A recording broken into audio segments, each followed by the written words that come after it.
자, 이번 시간에는 우리가 염색을 한 다음에 처리하는 방법에 대해서 강의를 해보겠습니다.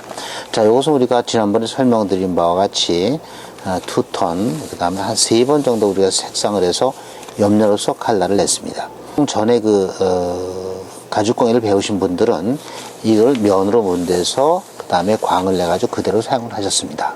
그러나 이것은 그대로 이 상태로만 유지만 되면 아무런 이상이 없지만은 전에도 설명드린 바와 같이 자외선에 무방비하게 노출됩니다. 그래서 자외선에 이겨낼 물체들은 없습니다. 그래서 시간이 지나게 되면은 태닝이 일어날 때 이것이 서서히 은은하게 일어나지 않고 붉은색으로 돌아버리게 됩니다.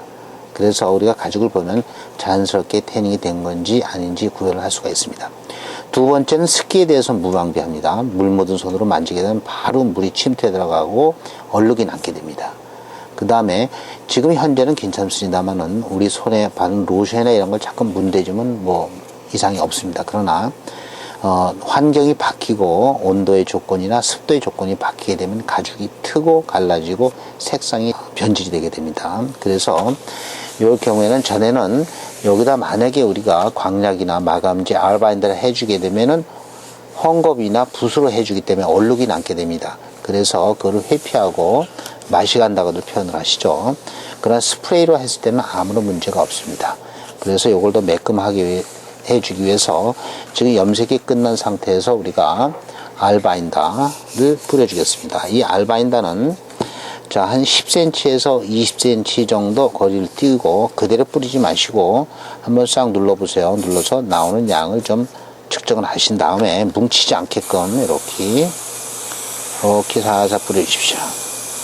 자, 그러면 색상이 살짝 변해야죠. 이렇게 하면서 알바인더가 안으로 침투된 것이 아마 눈으로 보이게 됩니다. 그래서 이대로 두시면은 이것이 이제 그대로 침투가 됩니다.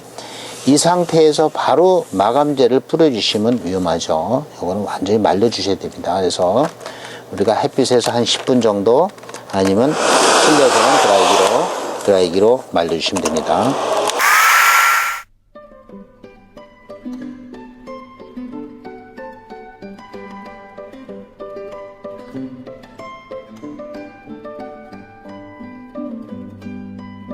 지금 이제 거의 다 말랐습니다. 그래도 이 알바인더는 약간 끈적한 성분이 남게 됩니다. 그래서 이렇게 된 다음에 이 상태에서 우리가 LQ5나 LQ6를 스프레이 해주면은 유광 또는 자연광이 나게 됩니다. 그래서 LQ5 같은 거는 이제 유광이라 할지라도 한 번 뿌려줘서는 아주 반짝반짝하는 광이 나진 않습니다. 그래서 한 번 뿌리고 마른 다음에 다시 한 번 뿌리고 이렇게 해주셔야 됩니다.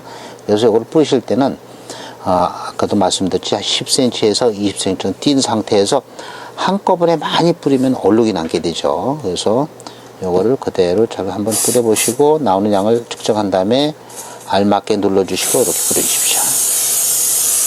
자, 이렇게 됐죠? 그러면 처음 뿌렸을 때 아마 이 압력이 떨어질 경우에는 아마 얼룩얼룩하게 보일 수가 있습니다만은 햇빛이 한 10분 정도 지나면 되면 전부 다 레벨링이 됩니다. 그래서 깨끗하게 막을 형성하게 됩니다. 지금 실내이기 때문에 저희가 건조를 할 수가 없어서 드라이기를 이용해서 건조시켰습니다.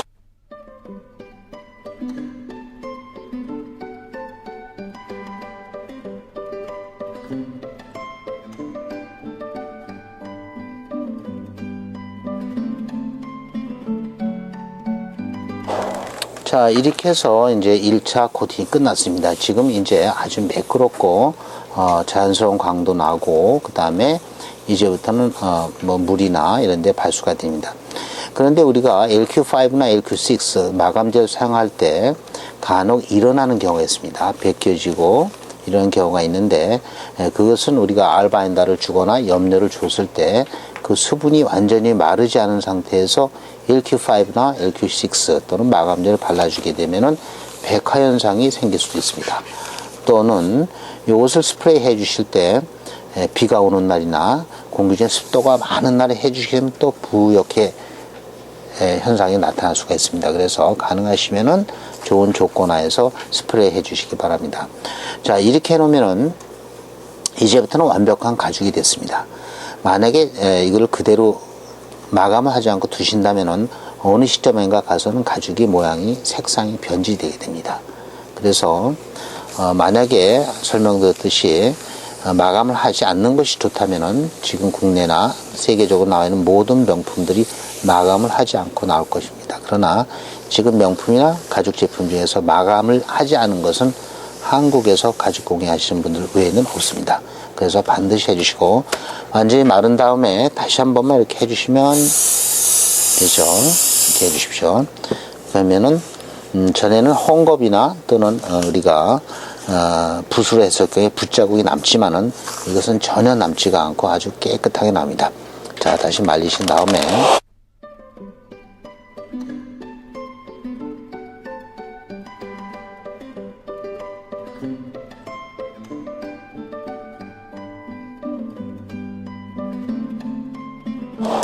자, 이제 완전히 말랐습니다. 뭐 이대로 사용하면 좋습니다. 이제는 완벽한 가죽이 됐습니다. 그러나 만약에 조금 더 우리가 완벽하고 그 다음에 견고한 가죽을 하기 위해서는 아까도 설명드렸던 바와 같이 물론 꼭 이걸 하지 않으셔도 됩니다.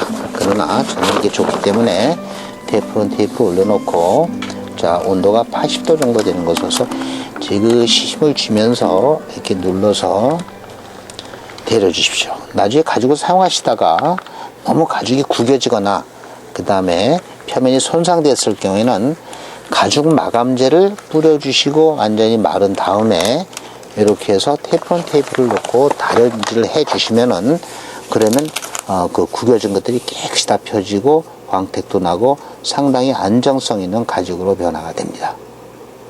이렇게 해서 그 다음에 뒷면에 나중에 여기서 만약에 여러분들이 뒷면 처리제를 발라주시면은 완전히 마른 다음에 어느 정도 시간이 지나면 약간 끈끈할 수도 있습니다. 그럴 경우에는 완전히 마른 다음에 LQ5나 LQ6, 즉 무광이나 또는 유광을 갖다가 한번 스프레이 해주셔서 그 다음에 말려주시면 앞면과 같이 동일하게 매끈하고 아주 안정된 가죽의 뒷면을 얻으실 수가 있습니다.